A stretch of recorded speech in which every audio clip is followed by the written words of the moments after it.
For the past few years, Ricky Gervais, Stephen Merchant, and Carl Pilkington have been meeting regularly for a series of pointless conversations. This is one of them. Testing. Is that all right? Hello and welcome to the Ricky Gervais Show with me, Ricky Gervais, Stephen Merchant. Hello. And the little round-headed buffoon that is Carl Pilkington. All right.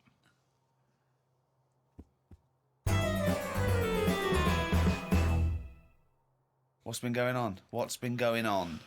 I've been to hospital. I was rushed to hospital, like emergency and that. Had a tube put up my knob. You had a tube put up your knob? Yeah.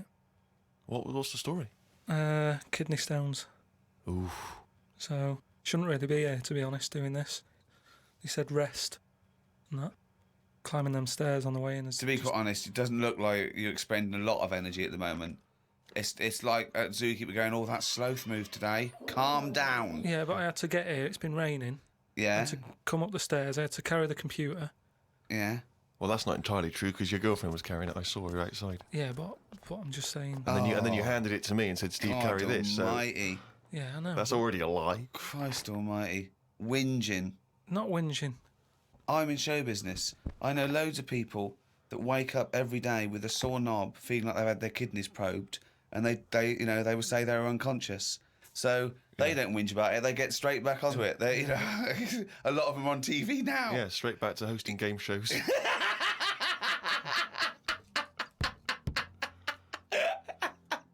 So you're rushed to hospital. So take us through the events because it does sound quite dramatic. You started feeling a bit of pain, did you initially? Felt a bit of pain, and I thought, maybe I just pulled a muscle or something when I've been wrestling with Ricky and that, because you don't know what damage has been done. So I just think, it'll go in a minute, and then it didn't. It got a bit badder. It got badder, did it? So then I thought, I dear. was crippled. I was lying on the floor in agony, looking on the internet, looking for sort of Still looking at solutions. Monkey News. I just put in like bellyache and stuff, and they were saying me loads of different things. And what I used to do when I was a kid, I used to always just get a cold ashtray and put that on my belly, and the coldness used to get rid of the badness. Amazing. The coldness got it. It's like a witch doctor. Yeah. This is like A witch doctor happens to work in a pub. it's like some sort of 5th century remedy written in mud. Yeah. Coldness doth get away with the badness. Why specifically an ashtray? Just because they sort of old cold. They're old cold. I don't know what this is. I love this idea that he had the operation and he comes round and they're talking to him and his girlfriend gets a phone call and they say, Mr. Pilkington's maybe complications. He's just talking rubbish. She goes, oh, good. Yeah, he's back to his old self. What? Why specifically an ashtray? Sorry, because it's old cold. I understand it's old cold. Yeah, we understand. Everyone who's done a medical degree understands old cold, but old cold belly badness. If you want to buy that book, Old Cold Belly Badness, it's the history of abdominal surgery by Carl Pilkington. No, it just But you put it in the freezer or something you first. can do if you want, but they're normally cold anyway. It's sort of thick glass and that it holds the cold. But we don't smoke in our house, so I had to use a plate. Oh, well, that's madness. A plate's not going to work. Famously, a plate doesn't work. No! Oh, So you put a plate on your belly, but that didn't do any. That didn't work. So called Suzanne and said, I'm in agony here. She said, go to the doctors then. Good advice. So A lot of people have done that straight away, as opposed to going through the plate ashtray. So he went to hospital and he went to hospital and he said, have you got an ashtray? They went, No, especially an ashtray. This is no smoking. So anyway, so then we get in a cab and what have you, go there. I have an X-ray His voice is even more boring than usual, Extraordinary, isn't it? Yeah. Fuck me. and they put me on a drip and everything. Give me some morphine and stuff. And found out that I had kidney stones. So that's why I was in hospital. And they get them out by... I don't know what's gone on, to be honest. I've got some tube inside me. From my kidney to my bladder. That's helping me stuff get about. And so there's a little tube up the end of your knob. into you. Yeah, it's not there now. It's high up. Right.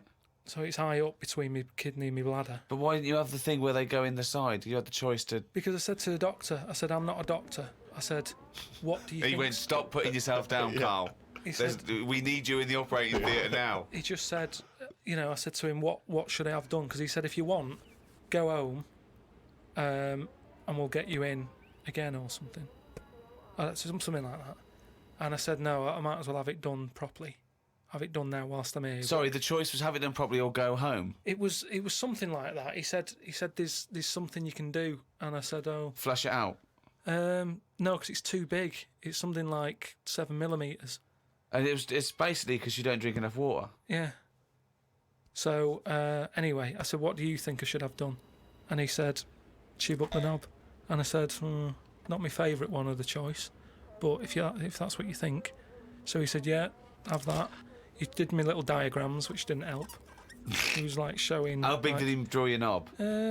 Sort of normal size. Yeah, was it? It was all right. You weren't offended by them? But he wanted into detail. It's just more the tubes and stuff in your bladder and your kidney. What was your ball bag like? Did he draw that? He didn't do that bit. He left that bit out. Okay, right.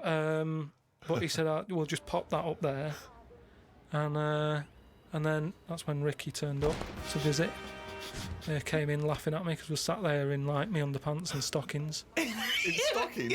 Yeah. Why were you dressed He was as there. No, he wasn't in bed. He was sort of out of bed with his little drip, right? He had his little boxer shorts on, just sat there, right, in his pants, right, and he had stockings on. Yeah, because they stop clots or something. They put them on your legs. It's like, when people have got big veins and they go on a plane. Right. Yeah. You said you're not a doctor.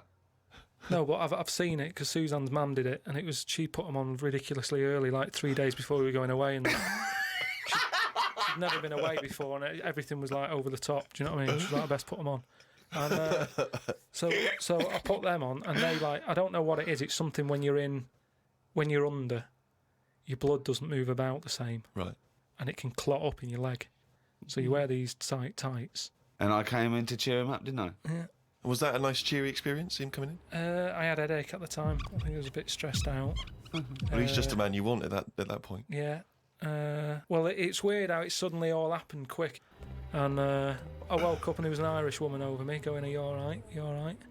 And I said, oh, it's stinging a bit. She said, I'll give you some more morphine. And I sort of put my head up to have a look at my tackle because I wanted to see If it was still there. what was attached to it. Do you know what I mean? Because they said something about they might leave some string hanging out of it so they can pull the tube out. It makes you talk. So, I had a look for that. Couldn't see any of that. Yeah. But as she put the morphine in, all the muscles in your body go funny. My head just collapsed. But I'm in agony now, and Are you in agony right now as we speak? yeah, certain. But it does make you think now. Do you know what I mean? Like life and everything. I mean, it's weird how it's all happened in the last month. From seeing that bee sort of die. No, Well, not really. No. This is not a near-death experience. It is You a had a little bit. routine operation to remove kidney stones because you don't drink enough water. No, I know, but This is not a shark attack. yeah, but it's all life-threatening. Otherwise, you wouldn't have to fill out forms, would you? Saying if everything goes wrong, Suzanne can have the house or whatever. They keep checking your heartbeats and stuff and your blood pressure. I don't like knowing about that. I just leave it. It's happening. Don't be messing with it. Stop measuring it. Stop measuring it. No, do you know what I mean? That's the same with though? the knob. It's that thing of like they put that thing. That's what on. the anaesthetist was doing when you were under, wasn't it? Yeah. He was comparing the diagram to the actual thing. Oh, God.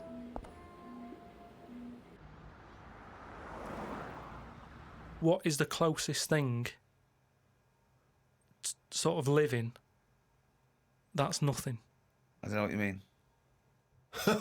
What? What's like the closest? Like, do you know at some point something's gone from nothing to something, hasn't it?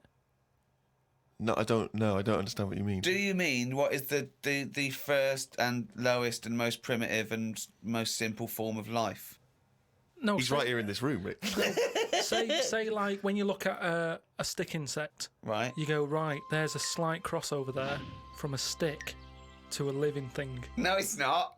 It didn't used to be a No, stick. it's not. There's no biological relationship between it and a stick. But there isn't much difference between the two, is what I mean. Of course there is. It's a There huge isn't. difference. They just sit there looking like a stick. That's their skill. Yes, but there's nothing to do with being a stick. It's like camouflage. That's like saying when a soldier puts on combat gear, you're saying he's a cross between a human and a shrub. What I'm saying is, have you seen them weird things that just look like... They sort of look like a leaf. Yeah, they're insects that have evolved to look like a leaf. At some point, something has had it away with a leaf. No! What? At no point has something had it away with a leaf. No, to make it look that much like a No. leaf. At no point did a beetle shag a leaf. It's superficial. It's the way it looks. That's all it. That's like saying chameleons must have mated with green once. They are green. No, but it what- looks like a leaf. But then how does it meet? How does it have relationships? It will be going around sort of having it away with a leaf. No, it won't, because it doesn't know what it looks like. It doesn't matter. It's not like they, a stick insect will be talking to a stick for ages and go, "Oh, I've wasted my time here. This club's dead." Rude. I was chatting to her. She was foxy, but she was giving me nothing. But Dave, that's not a stick insect. That's a stick. What are you talking about? That's a stick. You've been talking to a stick all night. I thought. I can't believe it. I just thought she had a great slim figure. No, it's actually a real stick. Well, I've been watching birds more than insects recently. Oh, okay, you've moved on from in the insects. last week, just because I've sort of looked at the ant and the bee and that. And what I've found with pigeons is they've got wings, yet they walk a lot. I'd love that to be a thesis where he got like a £500,000 grant from a university, and I said, "Well, Pilkington seems to. He's done ants and he's done bees. He's followed ants. Apparently, they're not doing anything. Some of them are lazy. We are granting him another £500,000. He's been working on it for a year. Please welcome Carl Pilkington." Carl, what have you found? Well, even though pigeons have wings, they walk a lot.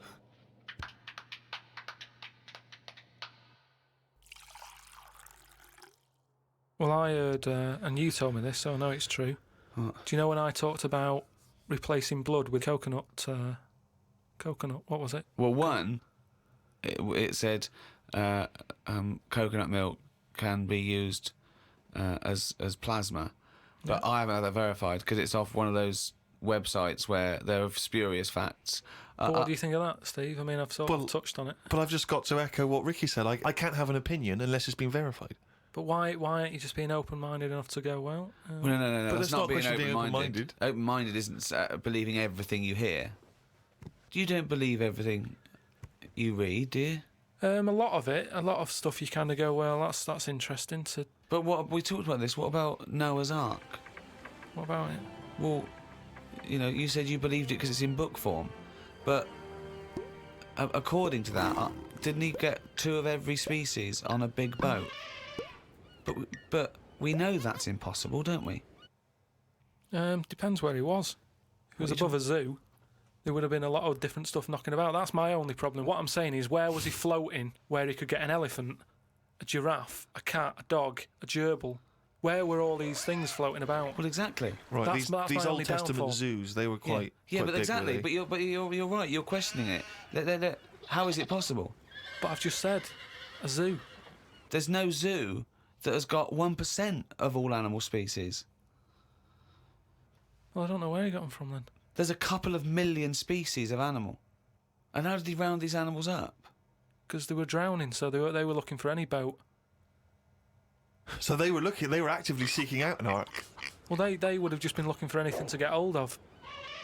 Yeah, and where did he keep them all? How did he keep them all separate? How did he... At that point, Oh, no, the lions ate the otter. no, because at that point, it's that thing in it of how you all pull together in a Don't bad situation. Talk shit. You all chip in. They're all like, oh god, let's be nice to our neighbours. Right. So there's spiders talking to flies and...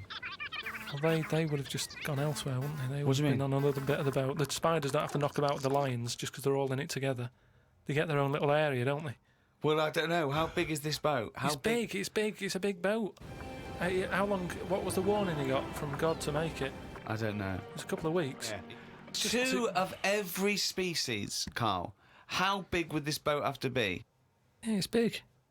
You can't just keep saying it's big. Because I know in your mind, you're imagining this ark, there's a boat with Noah up the front with his wife, 2 giraffes behind him, their necks there, 2 elephants, and it just and it's just like elephant, giraffe, hippo, dog, cat, weasel, couple of frogs, and a spider talking to a fly going, let's get on. But when we're off here, you're dead.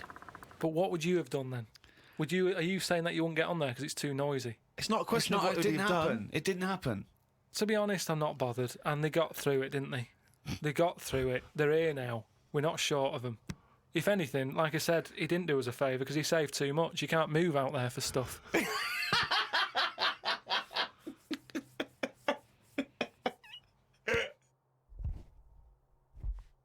Oh, chimpanzee, nothing's raining down again.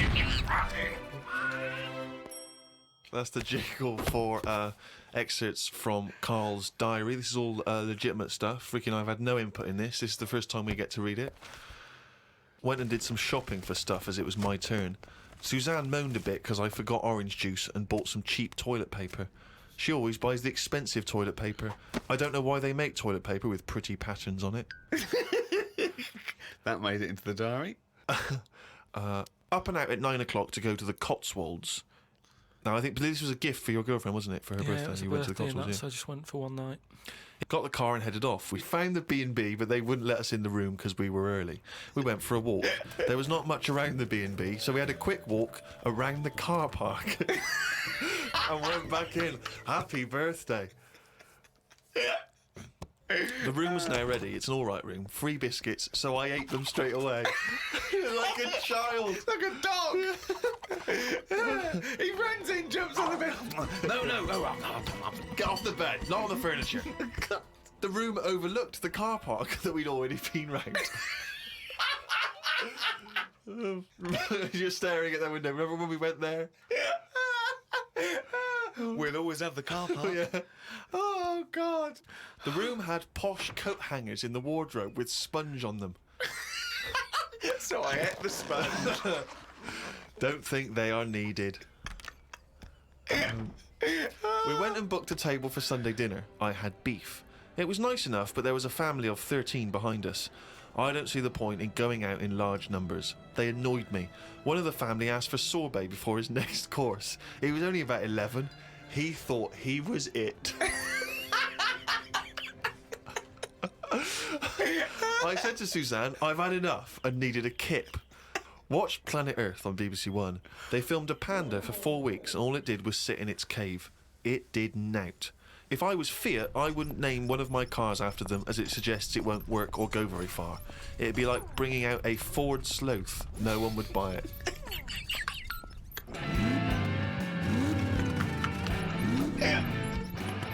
Ford Sloth. I would love that ad campaign. Oh, that's amazing. Oh, God. The new Vauxhall Slug. We had a look around the local village. There wasn't much to it. We did the usual thing and had a look around the church graveyard to see how old the dead people are.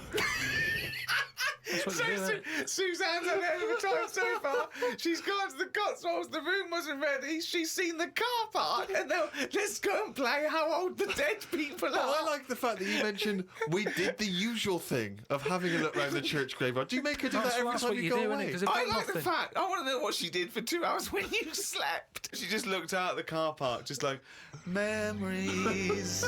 But that's what you do, though, isn't it? When you go to these places, there's nothing else unless you want fudge, or you walk around a church graveyard and have a look. There's nothing. We went home. It took 3 hours to drive back. People say they go to the country to see the wildlife. I saw rabbits, pheasants, and a fox on the way home. They were all dead in the road.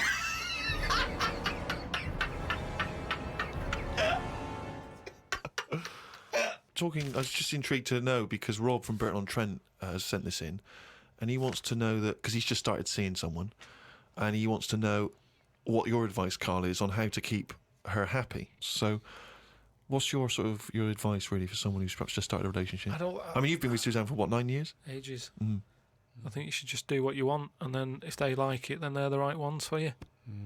So don't go out of your way too much. I mean, I got her the posh badge for her birthday. That's once a year.